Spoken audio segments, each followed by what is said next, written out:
There we go. Yeah. So how's everybody doing today? We have the Happy Dragons team on. Uh, you guys want to go ahead and introduce yourself? Sav, go ahead and go first. Hi, I am the animal wellness director, and I kind of bring a giant bag of other tricks that I do. I kind of do a little bit of everything for Happy Dragons. I'm heavily invested, you could say that. But yeah, I'll keep it short because I'll talk for like an hour. To be justified to talk for an hour, Savannah, because you do so much at Happy Dragons. Yeah. I'm Steve, the CEO of at Happy Dragons and co-founder. And yeah, we've been involved with the project for a good 3 years now, trying to spin this up and understand the industry and understand keepers' needs and what they need. And my role basically has been to try and shape the vision of the company and get more feedback from reptile keepers to figure out what that best version of Happy Dragons looks like. Well, since All you right, said that, nice. what do you guys what is your name synonymous with? What is Happy Dragons? What do you guys stand for? What do you do? What's your mission, objective, goals? What is this Happy Dragon? Gotcha. So when we first thought about like naming the project, right, or even just thinking of the project, right, the idea in my head was basically a platform that allows customers and allows reptile owners to improve the well-being of their animals and be able to see that with measurable results. So a few areas that could like kind of take place is one on just the understanding and knowledge and comfort level with managing and your reptile's care and staying on top of latest best practices, and basically always staying with 1 foot forward, looking towards the future and what could potentially help your animal have a better life, whether it's a longer life or a life that's more enriched. And then the other piece of Happy Dragons was trying to create a community or a platform of shared learning and shared understanding amongst people who are passionate about this specific hobby, which has always been an interest of mine, broadly speaking, of creating communities or platforms where people are engaged and passionate and want to really solve problems for themselves, but for a wider community. And the reptile community and reptile and amphibian community, I really bundle them together in terms of like our focus. But there definitely does seem to be that like extra push, that extra piece of passion. Obviously, a lot of different pet spaces, there's passion for animals, right? And the animal space in general.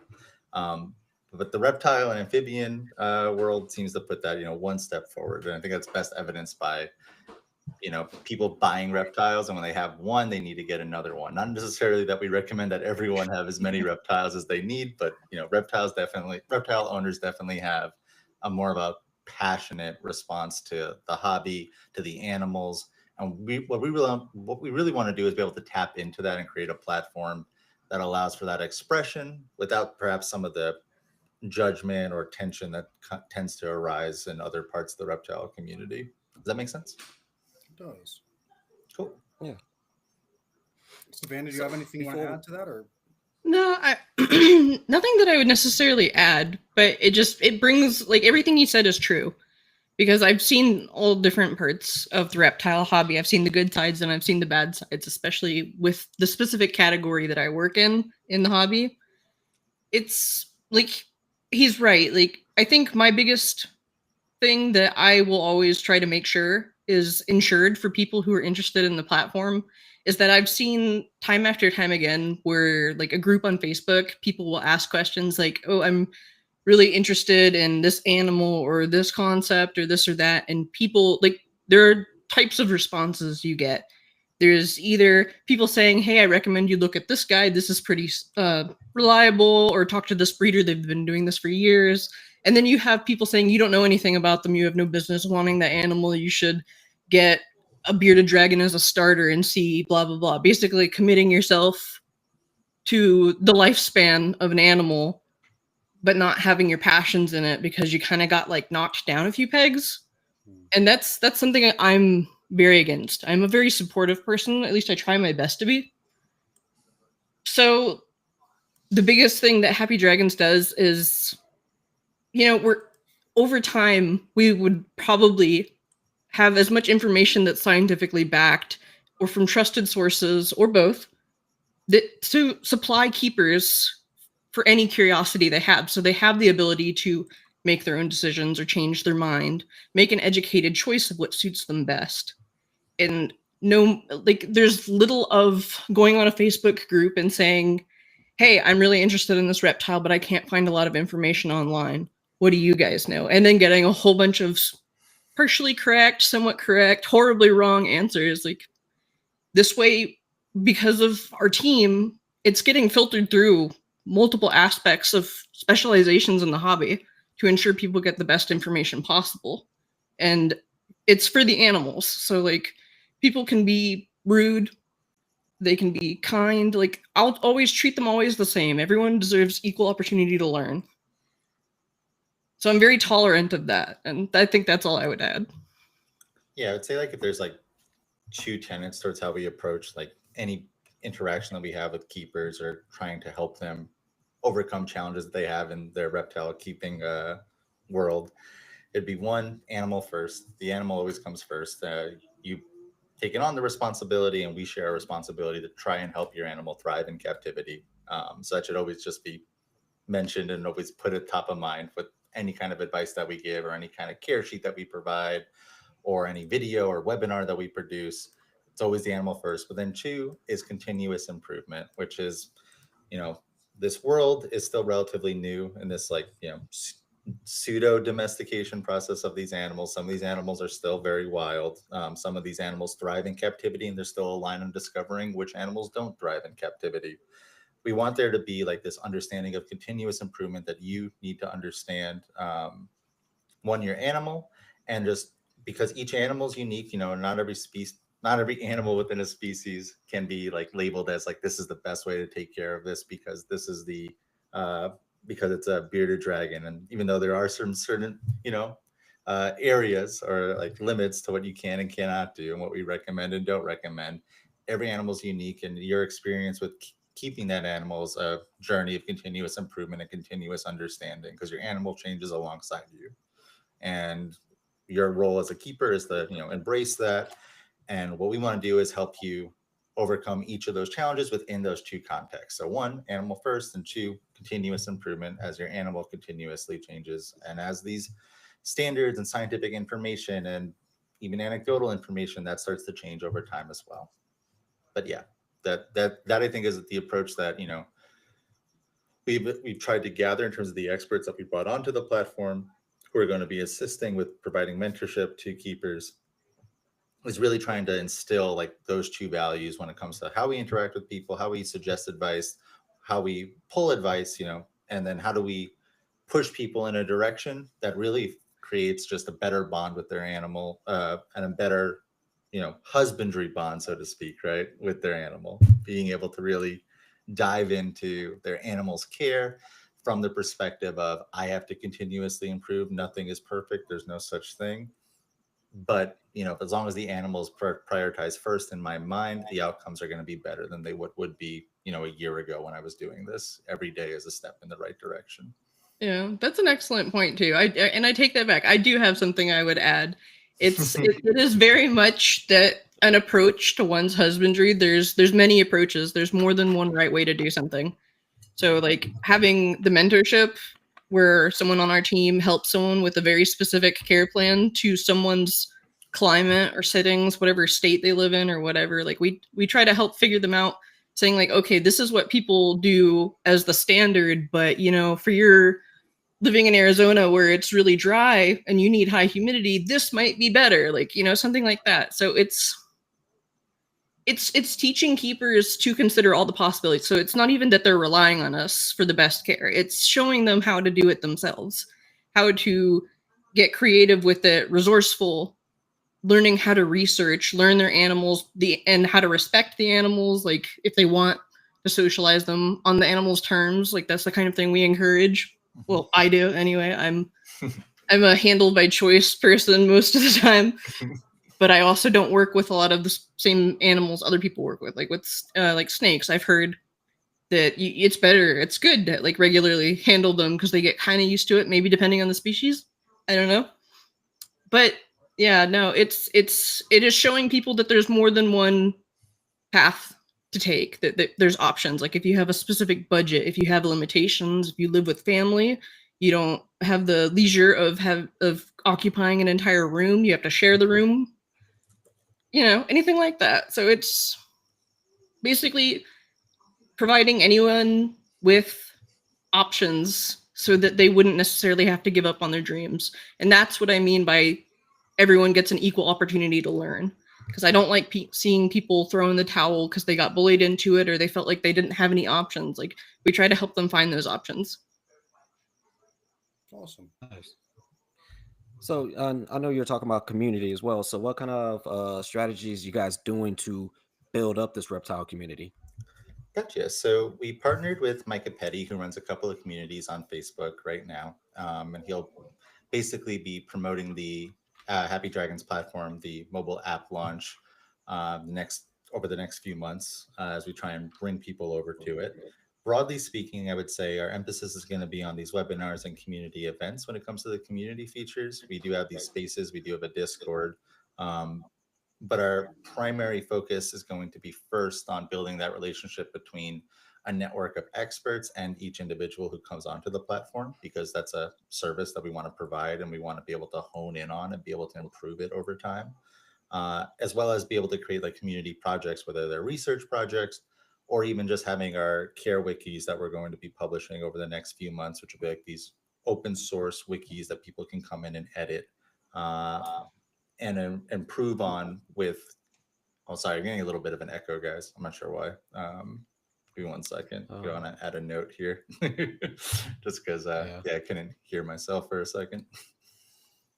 I could switch you're the good. headphones, but Uh, where would you want me to pick up from? oh, you go ahead, keep going. You're fine. Okay.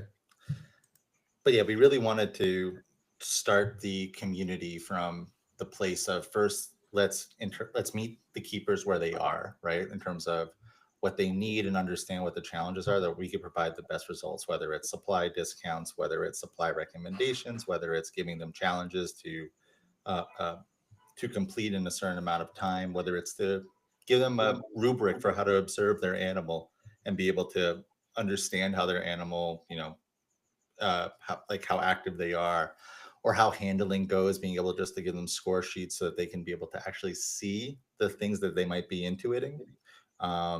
And then beyond that, on the community side, what I'd say is we're focusing first on the care wikis and the ability to go in and basically, contribute to these wikis, see that active, open, and transparent view into the standard of care and how it's changing backed by science. And then the webinars, as well as the spaces on Discord and also within the mobile app, basically community spaces where people can interact with each other and trying to leverage the work that Micah has done on the community building side on Facebook in terms of like what the best practices are and creating an open environment where no question is considered incorrect, yet also making sure that everyone who responds puts like their best foot forward when it comes to keeping things animal first, pet first, and trying to aim towards our wider mission of improving the care and nurture of these animals in captivity, and basically trying to create each Happy Dragons member into a better pet owner simultaneously. Go ahead. Are you guys? Are you gonna? Are you gonna? How do I say this? When it comes to people having access to animals, are you guys going to be promoting breeders? Are you going to have a part of your platform for sales? I guess like ethical people. I mean, are you going to be able to steer people away from the big box store? Yeah, so here would be a couple of things there. So one, we actually built a pretty cool breeder platform. It was our first run at the Happy Dragons project, right? Uh, where we had certified breeders. We had this really long, process of being approved. Um, and we sold, I think, like 50 animals on the platform. And the actual process of ordering the animals was actually a little bit of a tech build out where someone would buy the animal, they would have to commit to the date that they would be available to pick it up from a FedEx pickup center, which we all validated, right? Which FedEx pickup centers were valid to be able to pick up from within a range. We had shipping updates that were consistent and were telling us everything, like as a third party. So we had the breeder, the customer, and us Happy Dragons overseeing the transaction. So we would give people shipping updates. We were talking to the carrier at the time, if anything were to go wrong. So we had a couple of situations where, there were delays, and we had to, see if there's something we could do for the animal to make sure the animal would get there safely. And, we had 50 successful deliveries. And every customer loved it. The only problem was, and this is something that we're still debating how to approach it, because we love the system. We love the ability for people to pick, the right shipping day, which is like Tuesday or Wednesday, I believe it was. Maybe went in Monday, Tuesday, or Wednesday, which is the best in terms of not hitting like over the weekend where there might be further delays with business shipping days.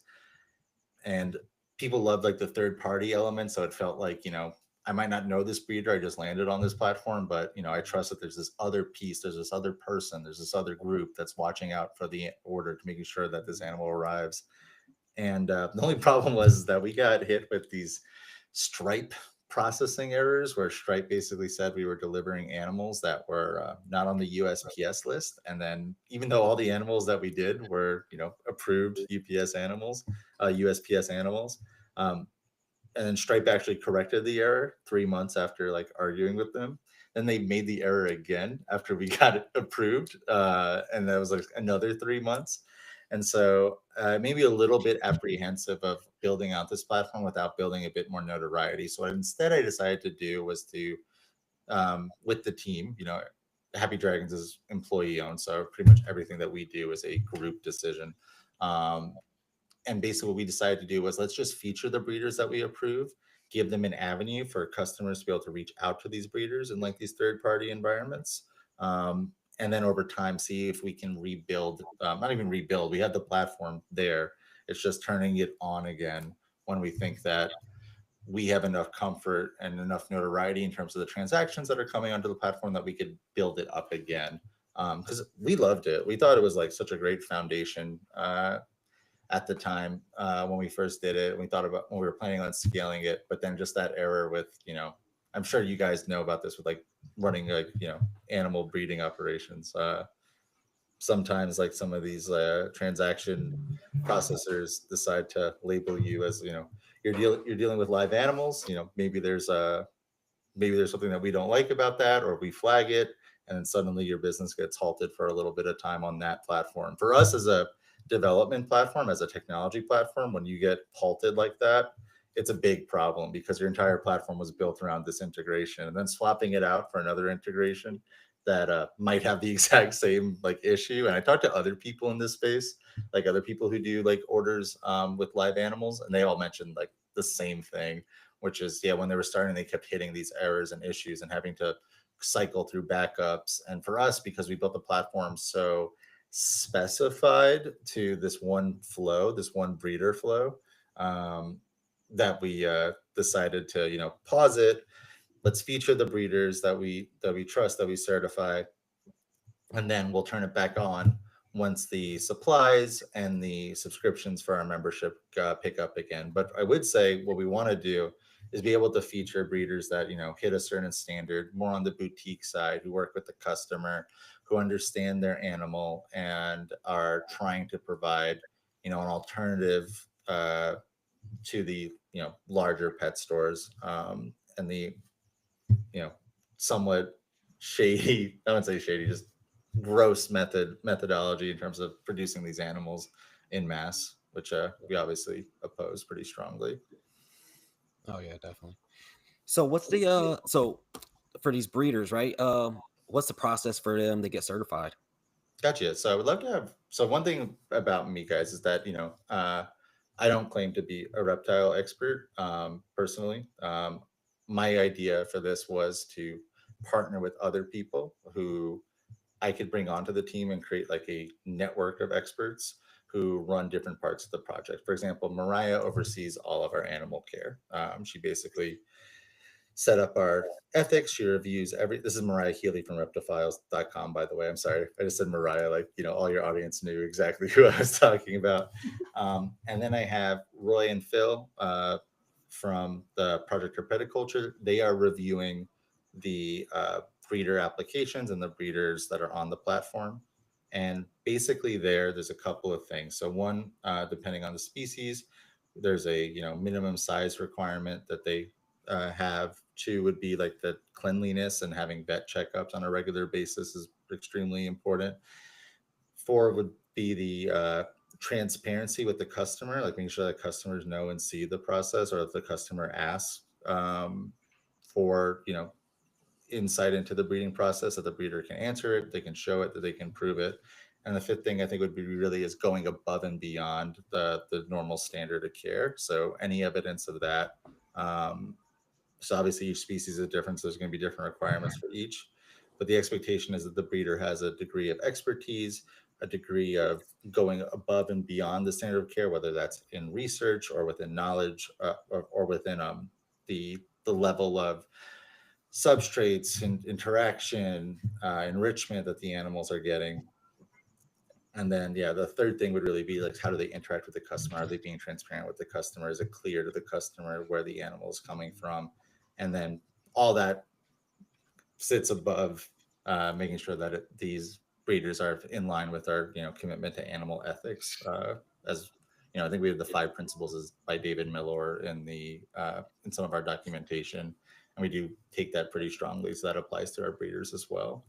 The other piece I would say is, again, just same thing what we do with our customers and with anyone on the platform, and how we treat anyone on the platform who's looking for advice or trying to overcome a challenge.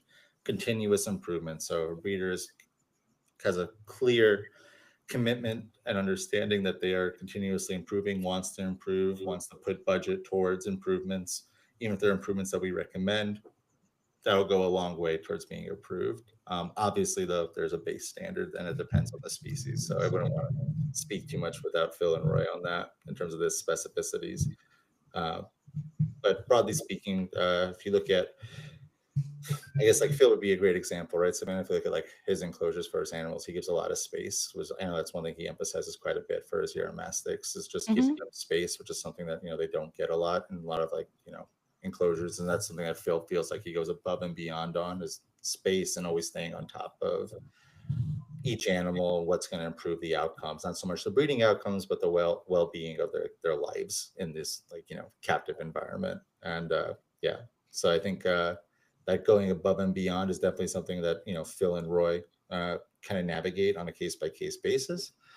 But it's an intuition that I think is solid in terms of their experience level. And I know Phil's pretty strict in terms of things he does and does not like, or does not approve.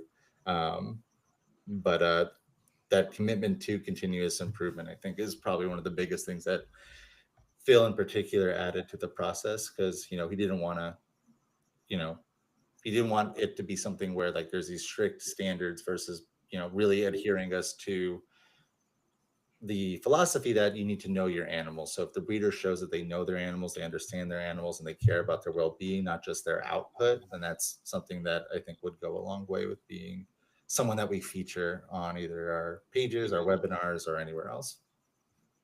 Super. So like one thing you guys do is like you guys are quite committed to understanding these animals and expressing the animals that you guys are interested in like a universal, publicly accessible. You guys want to find out the information, gather it all, and share it. You want to move. Oh, definitely. Yeah, if there's like no gatekeeping over here. Exactly, right. So if there's like a pie chart and you guys are trying to put a needle in that pie chart like a PhD program, right, and push the boundary of knowledge about the species you guys care about, then definitely that's something I think we would consider going above and beyond. It shows a commitment and a care for these animals in a very like real and material way.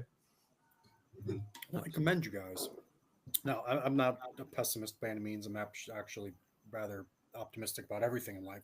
But one thing I've learned in all of these years, almost 40 years of keeping reptiles, literally, is that things aren't always as they appear, right? Like a lot of these guys out here that have these elitist names that are producing some of these crazy morphs, and a lot of these people, I think you're going to have a problem with them meeting your standards, if you will.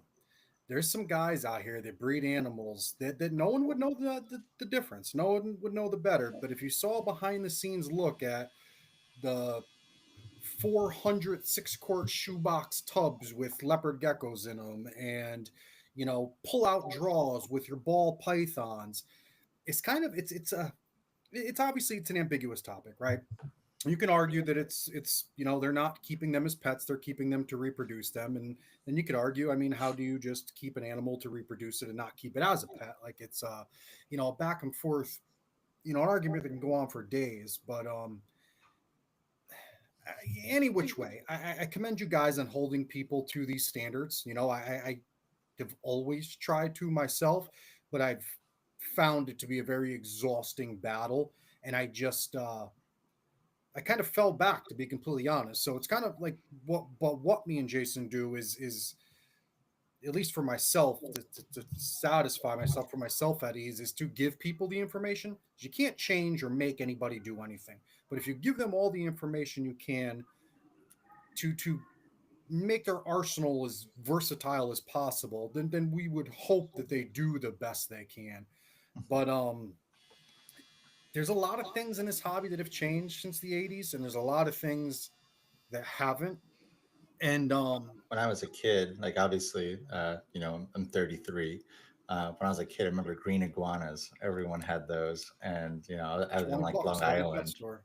They were sold at the pet store, and I remember I took care of a couple in like the zoo in my school, and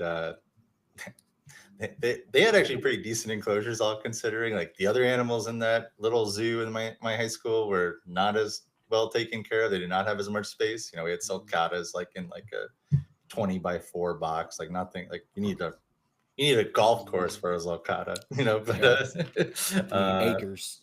exactly. But these green iguanas, like I remember, like they hit some kids, like they messed them up. Like I was like, these should not be sold to people randomly.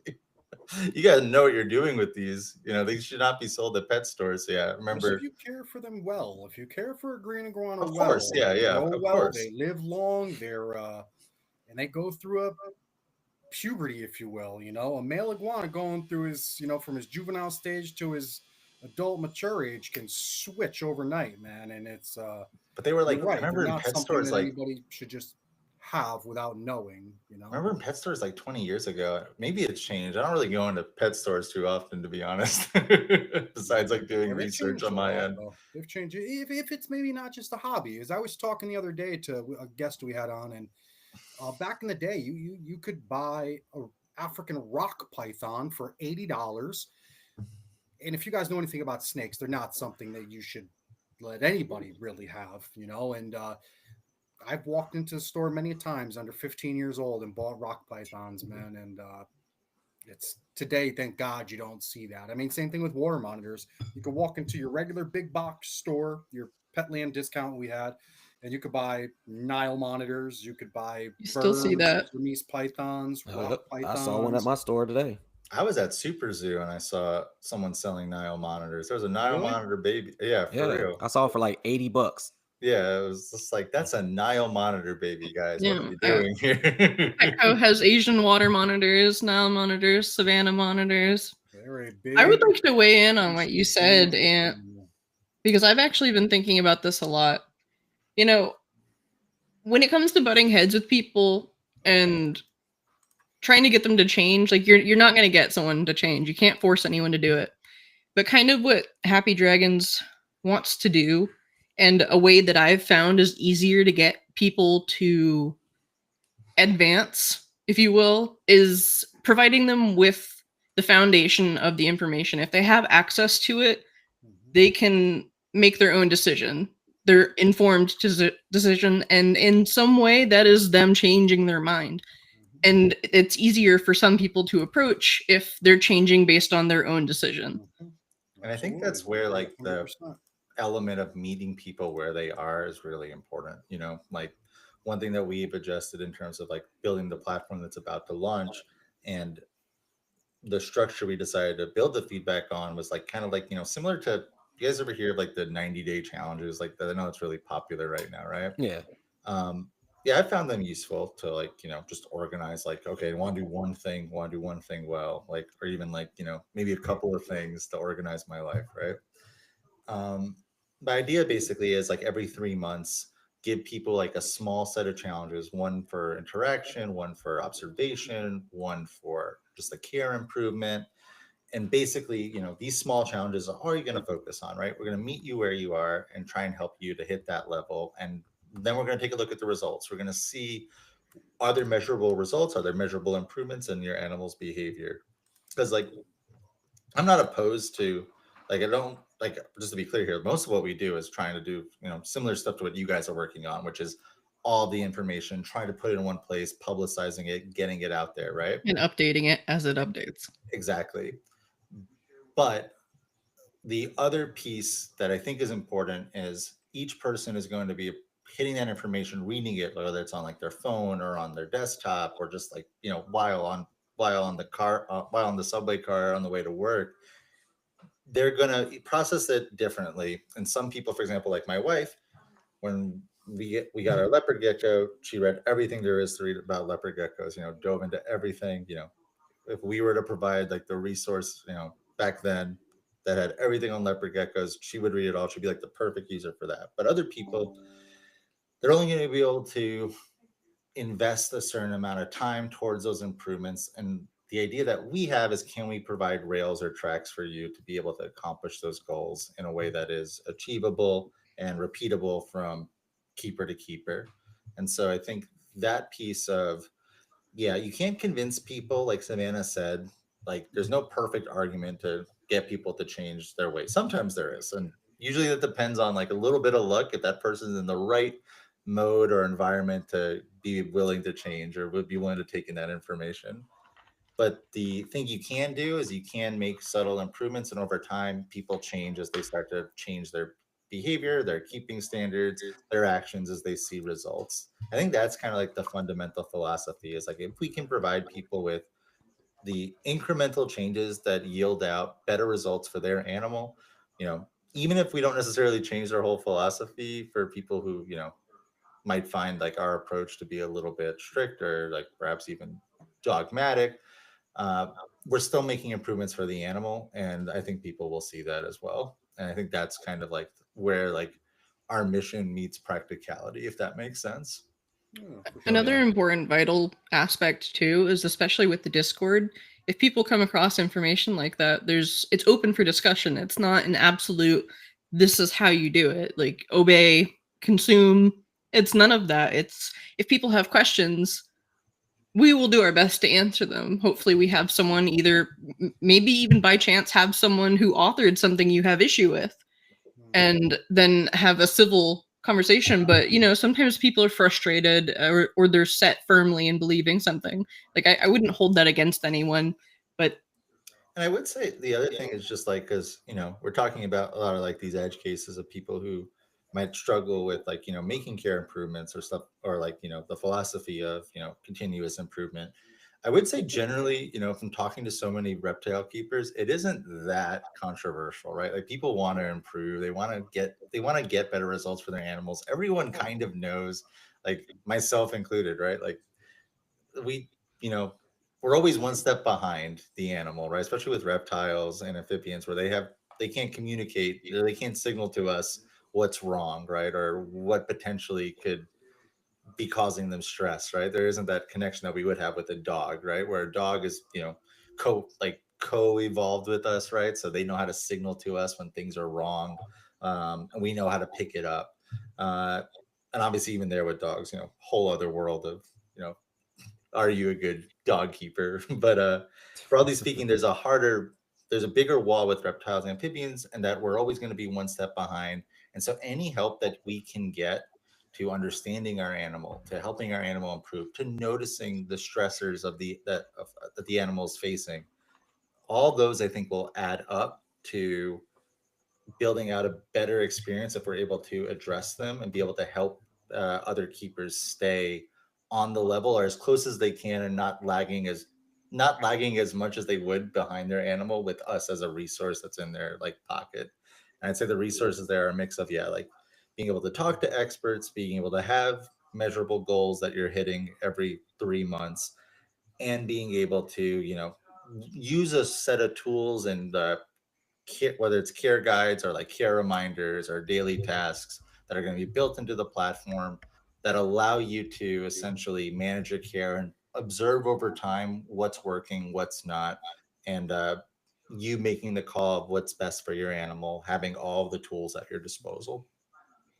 Yeah. Have you ever tried to conduct like a semi-scientific experiment with your animals, like seeing what they react better to, like whether you Yeah. missed more or less, or feed them more of one type of food or something? If you've ever done any kind of experiment like that, you realize how difficult it is to keep track of stuff like that.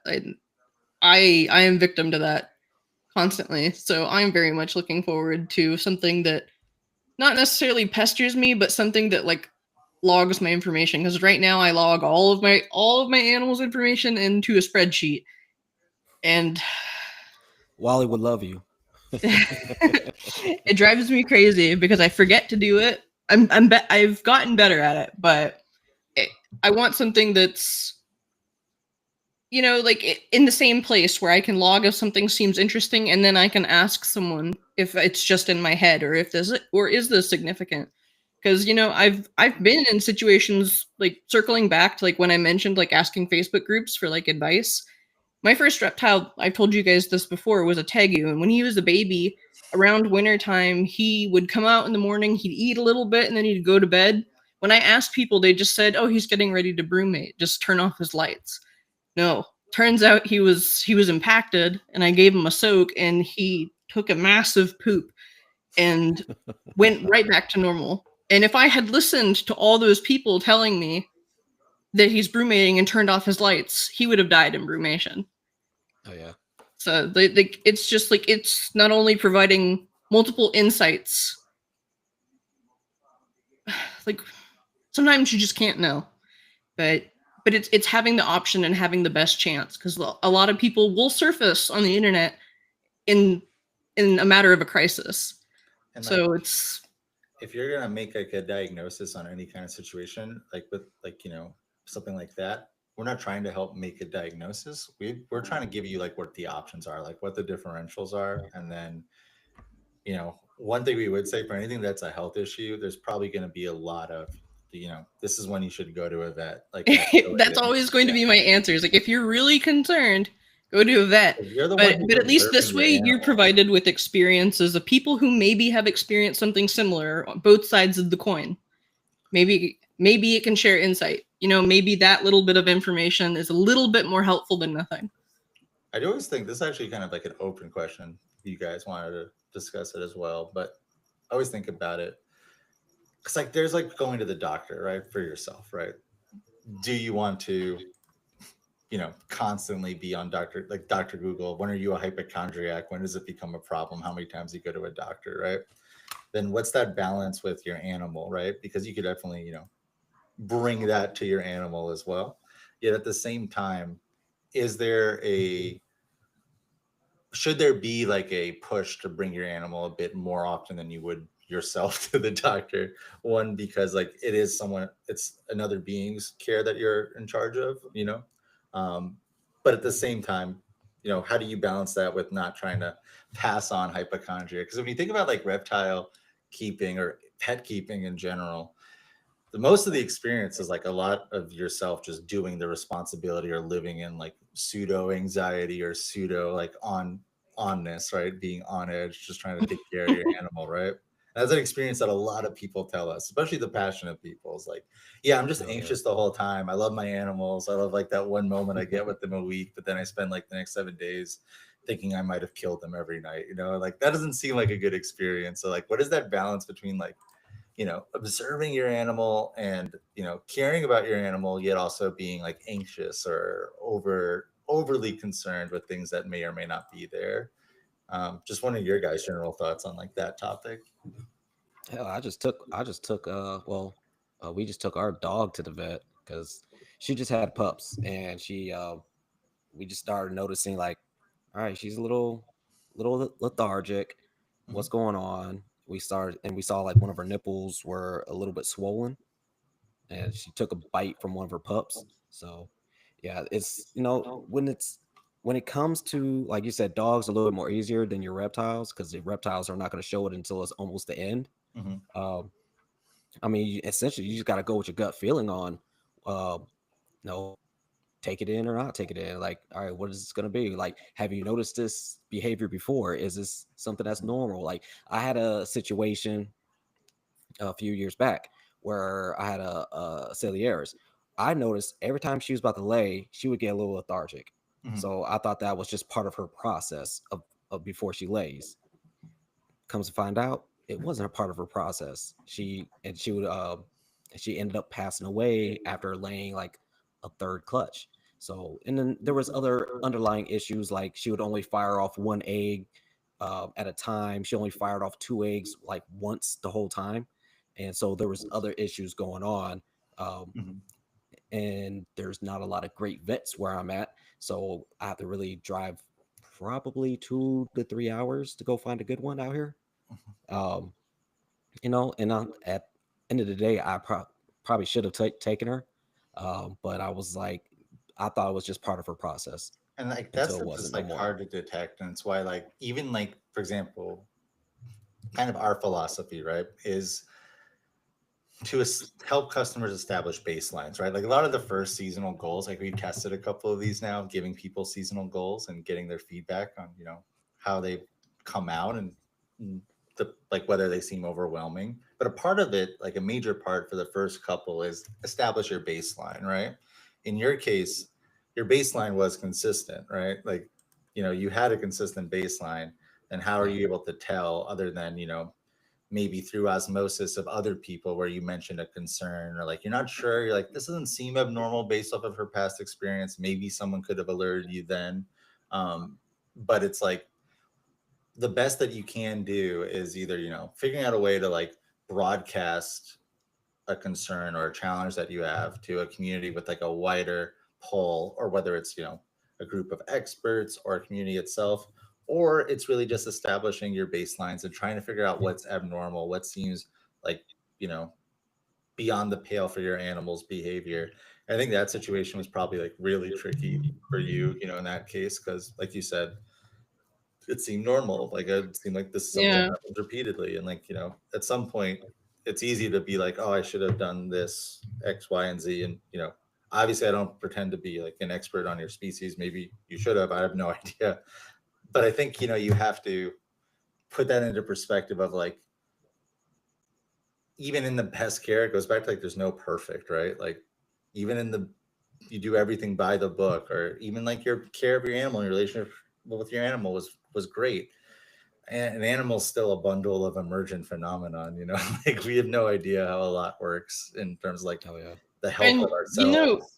chances are too, like there's totally the off chance, like you said, not a lot of good vets are by you. Like your situation sounds like one where you needed a lot of data to make a certain decision that something was wrong, and unfortunately at that point it was too late. But there's totally also a chance you could ask someone on the internet, or you could go to one of those less than good vets and still get a yeah, bad answer.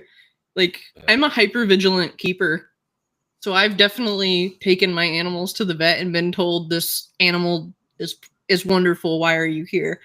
And then I've also brought in an animal that was like, oh yeah, that animal might lose their leg. So it's like there's spectrums. So it's just like, especially at like to viewers, don't beat yourself up about it, because we only know so much. There's only so much you could know, and there's only so much the animals will let us know. yeah. So That's it's why very complex. one thing I do want to build out, we're probably not going to have it at the start because we want to put a lot of extra care into it, and I'd love to go over like how the app will work for people if you guys are interested in that. But Definitely. one part of the like platform I do want to put care towards and put thought towards, 'cause I do think it's a need in general with pets, which is just handling loss and handling the experience of, whether it's guilt or trauma from the loss or just, grief in of The whole itself. grieving process. Yeah, Yeah, like there needs to be some way that we could help people there, because And not it, bury them. exactly, because it's hard, and it's not a topic people want to talk about, and I get why not, because like well, because it makes you anytime feel like someone you're a brings up crappy keeper. That's what. what, like, essentially, that's what it is. It makes you You feel rethink embarrassed. everything. You don't want to be Yeah, disappointing. Like I've seen it too, and it hurts yeah, me to see people feel that way. And yeah, and like we want these animals to thrive in captivity. And if you feel like your animal thrived and then something just happened, whether it was in your control or outside your control, at the end of the day, you're dealing with it, right? And you're processing it. And yes, we want you to be a better keeper, but we also care about you as a person, who's going through that. Because that it's like, I don't know, it's so hard. Like, I think about my childhood dog more than I do some family members who passed. And that makes no sense, Hey, because if I had to choose, if I had to switch a Just to me, button, who would come back, that would be my family members, right? But I'd I think keep my about my dog. beagle growing up, and like that's who I miss the most, like emotionally. It's a hard trip when you go through losing your animals, and we definitely want to be supportive of that. We don't want to be a judgmental space. The last thing you need is someone to tell you like you killed your animal, like as like a You response, don't deserve your animal, or blah blah you didn't blah. deserve your animal. We don't want that. We want to create a community like built around supporting people through the good times and the hard times, even if like I said, like the hard times. Like, whenever someone brings up their dog being like their dog passing, or their animal passing, I think of my dog, and that's not a fun headspace to be in. I'm not like aching yeah, to go there all the time, but then I pull myself up and I say like, okay, I'm just going to do this conversation and have it with someone because it matters. Even if it's a little triggering, puts me back into that spot, but it matters, and it actually will provide more benefit for the person I'm talking to be there than me dealing with like the annoyance of having to think about it for a few more minutes. And so creating that kind of atmosphere where we could talk about those topics and help people and support people and figure out what are the best support techniques that work there. I think that's going to be something that I want to put extra care towards once we start rolling a bit more. Nice. Do you guys have any intentions or plans to incorporate like a veterinarian directory of any sorts? I know Jason has this website that will like yes, literally use your location, your GPS from whatever device you're on, and it'll pin exotic veterinarians within a certain amount of distance to you. It's actually pretty brilliant. So we plan on having a vet map. Mhm. Mariah's done a good amount of work with collecting vets that she's approved in the past that she's heard either heard good things about or has read their like publications in the past or has talked to them directly. We have a couple of more experts in the space that are bringing on that are going to help us build out that directory. The thing there that I ran into was with any kind of recommendation engine or something like that, where you actually build it into the platform. Like I think it should just be probably a free resource that we have on the platform because like there are some regulations there and some vets, but every state has different regulations, the just yeah, an added complication. What we really want to do is just give people like, okay, look, here's the nearest vet to you, and we'll Yes. help you get there. Additionally, with the mentor program, when people say they don't have a vet or they're looking for a vet, we'll just help find a vet for them that's in their area that manages their species. Like we'll do that for you as a part of the service so that you can connect there. And then the other thing that I've been looking into, because I talked to a few televet networks on, integrating them into like a wider televet platform. And I think the biggest thing I've gathered is like what are some televet stuff that you can do with reptiles and amphibians, right?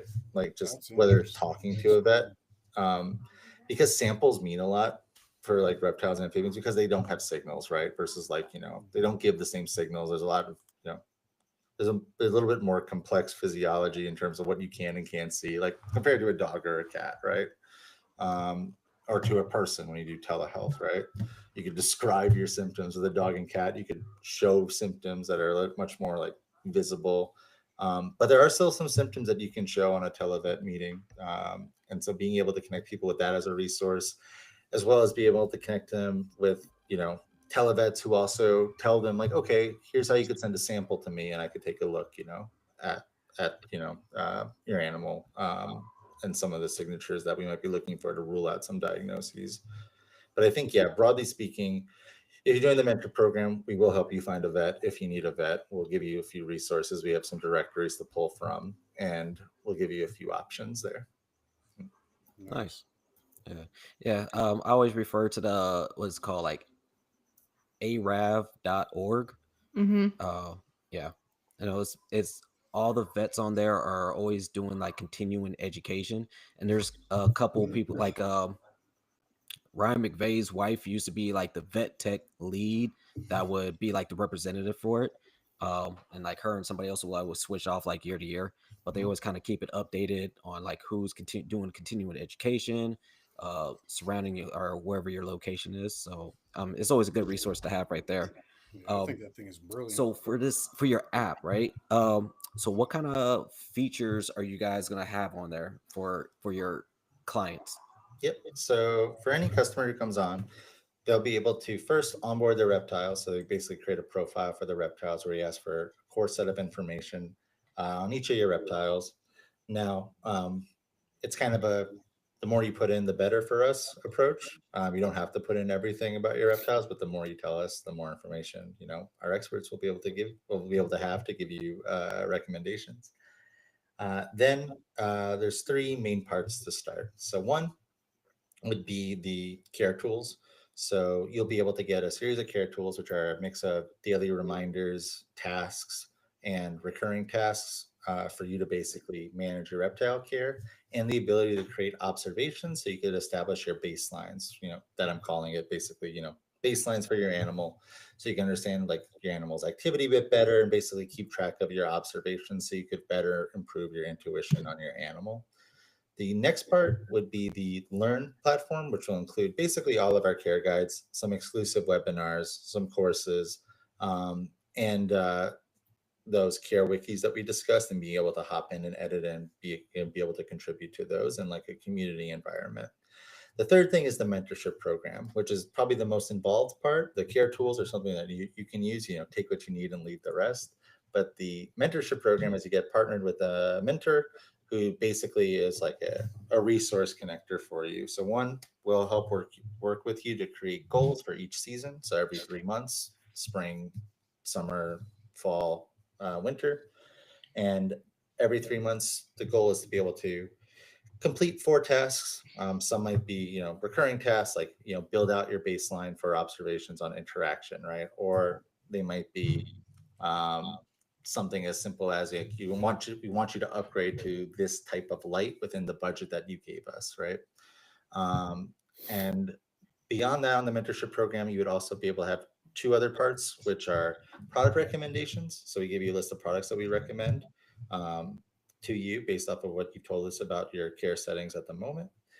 And then two would be the ability to contact experts and ask experts questions directly. You send it to an inbox, and we will start a chat with you and a relevant expert if we have one for that specific question. If we don't have an expert with that question that will answer that specific question, your mentor will help you navigate and figure out who you need to talk to get the proper response. Over time, as we bring more experts onto the platform, we hope we can answer every question, but I think that'd be arrogant to presume that every single one could be answered. In the meantime, what we hope to do is be able to provide a platform where you can talk to people who know more about the species and help you navigate those problems and situations, all under the umbrella of trying to get you to understand your animal more, understand the baselines of your animal more, and understand your limits as a keeper and what you need to improve to get better results for the animal. And it's all Nice. pixelated art, so hopefully it's pretty fun to use. Are you guys familiar with the Reptile Husbandry Pro? I've seen it a bit. Yeah, I've used it a bit. It looks pretty awesome. Yeah, I feel like it's either a companion to what we're doing. Um, I think it's pretty awesome overall though. That's what I was leading up to. Is do you guys feel that you have any competitors, or is there any? Are you trying to fill an unfilled void, or do you feel that? I mean, not in a negative way, but I mean, let's be honest. When it comes to successful businesses, a little healthy competition is usually Yeah, pretty key to a. I would say competition in this space validates the space, right? So like Yeah, from a business standpoint, like if there's competitors in this space, then that means sure, that it's valid, that there's a sure, need and a demand. sure. I have when I saw that there's like other people trying to do something that we've been working on for a couple of years, that made me excited. Good. There's a lot of keepers in the world, right? And there's not everyone's going to need just us, right? So, or what we do might be built more towards keepers who are really emphasizing the improvement versus just I need to organize my care, right? Someone who does that, maybe like a service like uh, Reptile Husbandry Pro is lines up, or if it's specific, or specifically if they're a breeder, I imagine that Reptile Husbandry Pro would probably be preferred versus what we offer, because ours is very keeper focused. It's very animal focused, right? So yeah, I'd say like when I think about competition, whether it's like, and I talk about this a lot with some like the suppliers that we partnered with, right? And doing some consulting for them. But the best suppliers tend to be like, oh, good, there's competition in like this enclosure space or in this for sure. grasshopper space. Like for them, it's like, good, other people are doing this. It's validating this industry. I'm not going out on a limb that no one else is, if that makes sense. Well, it leads to evolution. means Also, there's a like when you demand. have competition, Exactly. one usually tries to one up the other, and things grow. They grow faster. They get better. People start experimenting with different things. And I mean, I didn't mean it in a negative way. Oh, at no, I all. don't think you that did. It's great. And I don't know much about Husbandry Pro. I mean, that's kind of why I asked. I had the app and I downloaded the free version, but it got to be honest, it didn't give me enough insight into the app for me to want to pay the not cheap price that it was, like $50 a month or something. So that's why I was curious if this is. Yeah, I hear a lot about it. I hear good things. Yeah, I And, think what they're going for definitely is more of that, like, pro market. I don't want to speak for them. In general, my approach to competition is, especially in this space where, one reason why I wanted to work in this is beyond just a passion. It's kind of an open space, right? So like anytime I see other companies, my goal for Happy Dragons, like if there are companies with a great vision, with a great product, who are thinking in the same way we are, I want to figure out ways to work with them and partner with them and leverage like, shared goals and figure out like, okay, here's what I got, here's what you got. Can we help each other? Because it's not really worth like, being obsessed with like competitiveness when we're talking about a space that's this open and this uh this there's so much that we can do in the space to help these like keepers and help reptile owners, that I don't feel like there's as much of a, at least for me, an internal need to view competition as like a zero sum game, if that makes sense. For me, it's people want like, options oh, you're too. working on, sorry, You know? you're about to say something. People want options. Exactly. It's like it's again, I didn't mean it in a negative way. Competition, healthy competition is you can absolutely work with other companies and do what you guys are doing. But I genuinely believe you're onto something without a doubt. I mean, it's I'm just curious as to what the approach is. Do you guys know? Have you ever heard of fauna classifieds? Yeah.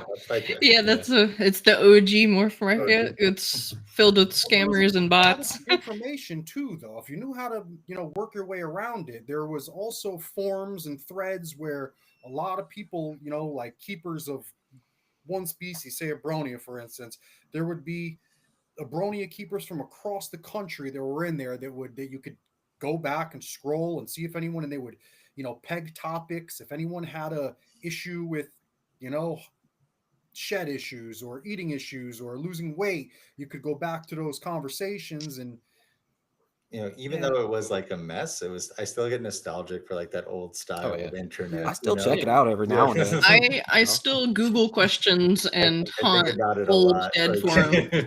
I only have like good vibes when I think about like I think it was a fauna useful classifieds. way of information. It's still, Like I said, it's a useful limited. resource. 100%. That's also my opinion on the Husbandry Pro app too. I think the more opinions people are able to collect, the better. It kind of sucks if you're paying for it, especially $50 a month, and then tack on other. Maybe I'm just saying, customers who really like it. I mean, assuming it's completely true, then it's worth every penny. The information, the advice you gain, the knowledge you gain. If it's true and it helps you, then all right, it's totally worth it. But yeah, I think having multiple opinions is invaluable, because there's always going to be, not always, there can be deviations from what's expected, especially from species, like saying, oh, they don't do X. Well, this person's is like, there's always an exception, especially like to science. It exists. It just may not be always occurring. I'm really excited for we tested a lot with like customers in terms of, you know, figuring out what they want, what they feel like is going to be the most focus. We've done a lot of like surveys, group meetings, group sessions. I'm pretty excited for you guys to get your hands on it and give me your feedback in terms of like, what do you think the experience is like? But I think like even beyond just like a UI, it's really like partnering you with that human element, you know, being able to talk to people. Like, yes, you have these tools in the toolbox now and like this information that's available for you, but we don't want it to feel like you're talking to, you know, A robot. Siri, an organized Siri, if that Yeah. makes sense. Some What AI. yeah, exactly. Yeah. Yeah, I've actually talked about this with like a lot of people in terms of like AI, but I work with a lot of like AI projects and development, right? And I view AI as, at least right now where it's at, you know, it's really good at taking unstructured data and turning it into structured data. It's not something that you can rely on for everything, right? That Oh heuristics, yeah. that like human piece that makes you feel comfortable, right? And also that understanding of certainty versus uncertainty.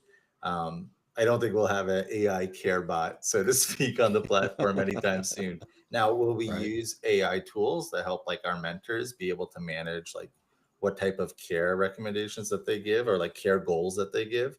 Yeah, but it'll have to be human checked no matter what. Like you can't be like, okay, this is what the computer said. Now do this for your chameleon. That won't be where we're at anytime soon. So speaking of like that whole with the subscription service for Reptile Husbandry Pro. So what is are you guys leaning towards that stuff as well? Are you gonna have like a free service and a paid service and like tier kind of services? Yeah, so we're gonna tier it. We're gonna do free and $9 a month, basically. That's probably where we're gonna start, and then we'll iterate from there. Basically, the main thing is that you know we're gonna be having a lot of different people involved with managing each customer. So each customer, you're going to have a mentor who kind of serves as like a human, like Rolodex or person who's like understanding you and understanding your needs and then getting you to the right people that you can talk to. And that's obviously like a human labor, right?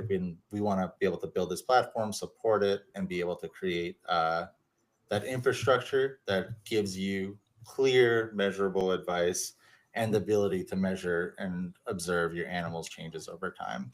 In addition to that, though, we're going to offer supply discounts, giveaways, and try and be able to give you that upfront value that you know hopefully the subscription can pay for itself over time. Uh, and then I think the biggest thing from our end is can we create not just that one-to-one connection between happy dragons and you and between happy dragons and your animal, but you and other keepers that you can't get elsewhere in an environment that feels productive and creative, um, and always, you know, really honing in on that continuous improvement standpoint. And I think the one thing I've just noticed with reptiles and amphibians in general, and it's definitely especially with these animals like you know that are harder to get signals from, but they're one thing that is great about them is that when you nail it or when you and your animal you and your care has synced up with exactly with what your animal needs, they can really thrive. So going that extra mile or just knowing what that extra mile looks like and shaping that and then doing it, once you do that you see a better result very soon, very fast, and that lasts a while. And so I think if we're able to do that for, you know, like even I said, like doing that breeder test when we did the platform, right? Even if it didn't work from a business standpoint, and even though I'm kind of upset because I really think that could scale pretty far if we were able to nail it, we still got 50 animals to someone, to the individual keepers, and every keeper thought it was the best experience they've ever had buying a reptile. So there's definitely a place Nice. where getting that satisfaction and building that trust and seeing the end result of like just animals doing better, like if we're able to do that, then I think we accomplished our mission. The bigger thing for us, like that allows us to do that mission more, is if we're able to create a subscription service where people feel like this is something that's providing value and I'm going to recommend it, I want to be a part of it, and I'm excited to see what else comes out in the future. Nice. Awesome. So before we, because we're coming up on an hour already. I'm Oh, gonna say are we? Sorry. what have been like some of those hurdles already? I think the biggest hurdle is by far that understanding of like all that, when we say reptiles and amphibians, right? It's not like dogs, right? Like, yes, dogs have different breeds, cats have different breeds. It's the same species. With reptiles and amphibians, there's many different species and they all have different needs. So building up the network of people who have different expertise in different types of care, like different elements of care, I should say, whether it's like substrate or bioactive or enclosure design or heating and lighting or noticing health issues or the community piece. You might have to do that for every single species, right? Obviously, we can't do that. We don't have a network of like 200 experts who are in the platform. But what we decided to do was find people who are like T-shaped, so to speak. They have depth in one particular topic or one particular species, but then a wide breadth of knowledge throughout all of reptile care. Yeah. And so I'd say that has been our biggest hurdle, is trying to build that network. And then I think the other thing is just, these things, if you want to learn something about an industry, especially coming from, you know, a world of actually trying to improve the well-being of these animals and not being an expert in the space, I really had to um, fully absorb myself in the industry and into customers' problems, into the suppliers' problems, like really understand, like, and build out this network from a place of understanding their business and what the potential problems could be. So I think for my end, it has been building up like the industry expertise, both between the supply networks that we built up and bringing on experts who fit all of the gaps. Because I think with like reptiles, like in the United States, for example, there's 5 or 6 that are like most of the market, right? Like that would be like bearded dragons, ball pythons, leopard geckos, crested geckos, chameleons, and I'm missing one. Oh, corn snakes, colubrids, right? That's Yeah. like 70-80% of reptiles in the US. Oh, exactly. But I if was you gonna really want to say. support keepers, especially the more passionate ones, they don't stick to those 6, right?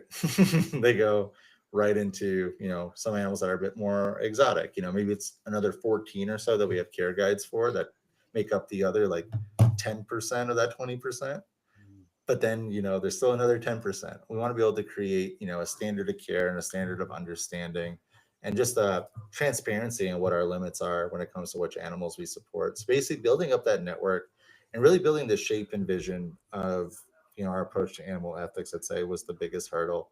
So the last one now is just launching it, getting it deployed. And I'd say like that one, I have a bit of experience with tech build outs and tech rolled out. So that one's a bit more familiar, but it's always a challenge. what's the plan for that? When do you guys plan on rolling out the red carpet? When is Gotcha. this? So I think in terms of right now, we have the Discord up and we're running tests. So if anyone wants to test the mentorship right now with us, you can. You go to the Patreon, sign up, and then we will give you a run through of what the mentorship program would look like, where we provide you care goals, and we'll partner you up right now with Savannah and get you started there. And you could go on the Discord and ask questions to our experts, same way as you would on the app, and get product recommendations as well. So right now you could start there, and it's basically like our test run of it, right? Where we're just testing the actual human experience, that human service. In terms of the app, you guys will be getting like a beta of the app over the next month or so, just to test Oh, it out. nice. After we get feedback from a few first groups of testing, we'll launch it as soon as we can. But basically, if we get feedback from our alpha test and beta test, that looks good, and I expect it to be good because this has been, this isn't like a uh, build and iterate approach. This is like a best guess based off of understanding and doing lots of research into what people need. So I imagine that the beta test that you guys get probably later this month, will be pretty close from there. So probably sometime in May is the expectation at the moment. Very cool. It's exciting. And you plan on launching it on like all like iOS, Android, and all that stuff? Yep, it'll be on Android and iOS. We thought about maybe doing a desktop app, but yeah, it's going to be on iOS and Android. And I'd say most realistically, it'll be on both at launch. There is a chance we might do iOS first, but my understanding is, after doing a lot of research into this particular topic, um, it's actually quite split Android to iOS in this like user base. Some user bases are, more iOS dominant, so we're probably going to have it be an even split, and so we'll put equal emphasis on it. They're both being developed at the same time. Okay, cool. The one thing Mr. is that Android. what was that? Nah, me I'm and an Jay, I'm Android. almost sick, right? You're Android head, right? Yeah. I uh I have to use Mac for work, and that's just determined which one I use because like I don't want to switch between them. Heck illiterate, man. There's no way I could live without Apple, without Mac. Like, Yeah, I like just, it's so easy. yeah, it's I've just adapted to it. I know like the dork inside of me who likes to update and make all the windows. Like I have like all these programs that try and Mm. lay out all my screens the exact way I need it. The dork in me would probably like Android, but I think I've just adapted my user preferences to not caring. It's like Apple; these Apple devices look pretty. I'm not gonna think about it anymore. All right. And you want to hit him with a closer, man? Yeah. Huh. What is one, and I know we talked about this and we could debate what the answer would be, but what is your ultimate goal? What is the, if you could alleviate one problem in the reptile hobby with this app, what would you guys say it would be? Have a place to go when you don't know what to do. Awesome. Awesome. Awesome. Like that. Beautiful answer. Cool. Yeah. Savannah, you got to answer that? It, yeah, no, you pretty much stole my answer. It's Sorry. pretty much just people learning how to learn and not being disparaged for not knowing something. Just I wouldn't say we're protective or sheltering, but You're very building very confidence. collaborative and inclusive. The Yeah. I would reptile say you're judgment free helping build zone. confidence. Yeah, exactly. Yeah. Yeah, very So supportive. Well I said, think that Savannah. Too. would I think this is going to fit. I think this will help a lot of people, right? Like when it comes to seasoned reptile keepers, I'm not saying that we don't or they don't often look for information, but sometimes they have their ways, right?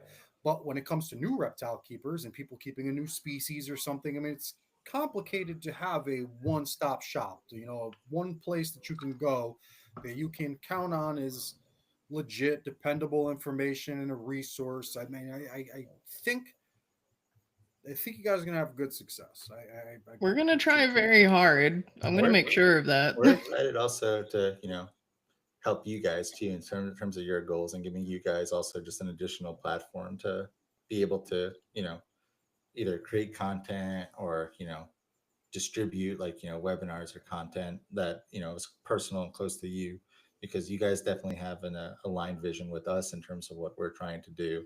And yeah, for sure. the spirit of working together and trying to figure out like how can we balance the Venn diagram of resources that we have, that you have, that can really help at the end of the day expand both of our reaches and give keepers the information that they need. So I'm excited about that as well, and I'm also appreciative of your guys support in that regard. Oh, for sure. No doubt. Speaking of that, yeah, we do. Remember, everybody, go ahead and check out. We are going to do a talk with Dean about grasshoppers, which he is part of the Happy Dragons team as well. So be on the lookout for that one. That's going to be a great episode on some feeders. Oh, Dean's Um, awesome. Yeah, Dean is a wealth of knowledge. yeah, He's great. definitely. I've heard him on a few podcasts already. Definitely, I like his whole demeanor and how he talks about feeders and everything like that. Definitely a great person. Anytime I have a bug question, I always ask Dean. Yeah, there you go. I like that. So I usually ask questions about failure. We're not going to talk about that because the app hasn't even launched yet. So my question is, what are your 2 to 3 year goals for this app and platform? Gotcha. So I'd say 2 to 3 years.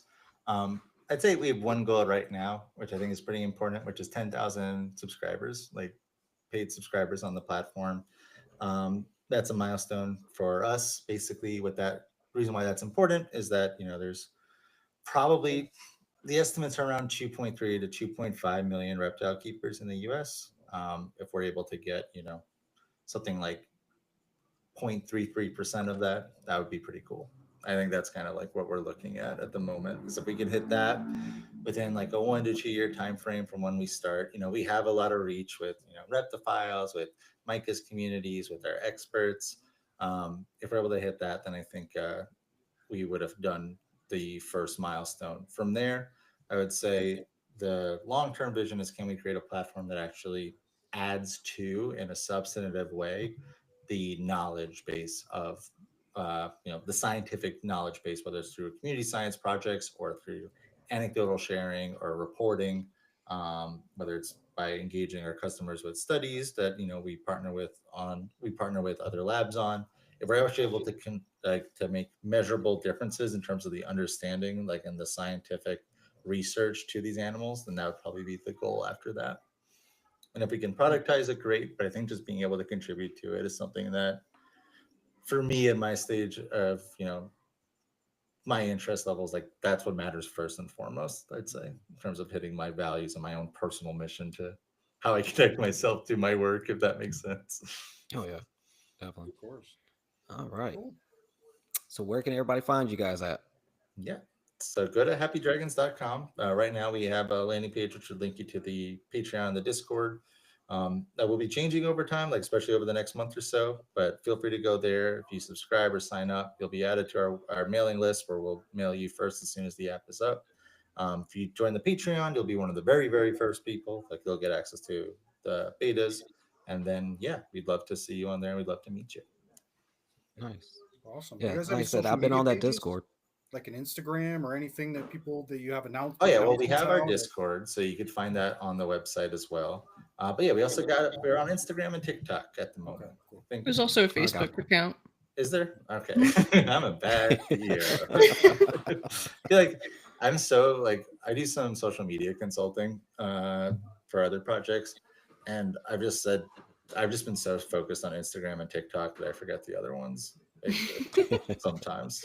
Just Yeah. like those two are the ones that all the companies and brands are into now, and I just focus on those. So in my head, very little else exists besides those two. So that's wrong. Yeah. All right. Well, definitely, it was great to have you guys on, explaining what Happy Dragons is. I hope people get to experience Happy Dragons on their own. You guys go to the Discord. Go to that when the app launches. Definitely check it out. If you need help with something, hit Savannah up. You can hit myself up. You can hit Anthony up. You can hit us all up. They have a Yeah. great team of experts. Roy, love that guy. That guy is, man. He's the best. I'm telling you, I love him, Roy. Phil, Mike, Micah, all of them, great people. Go ahead, check it out. If you guys have questions, go ahead, just reach out. To Absolutely. that, have a great night, afternoon, morning, whenever you guys are gonna listen to us, and we'll check y'all out later. Peace. Stay weird, people. Thank you guys so much too. Bye bye. Yep. All right.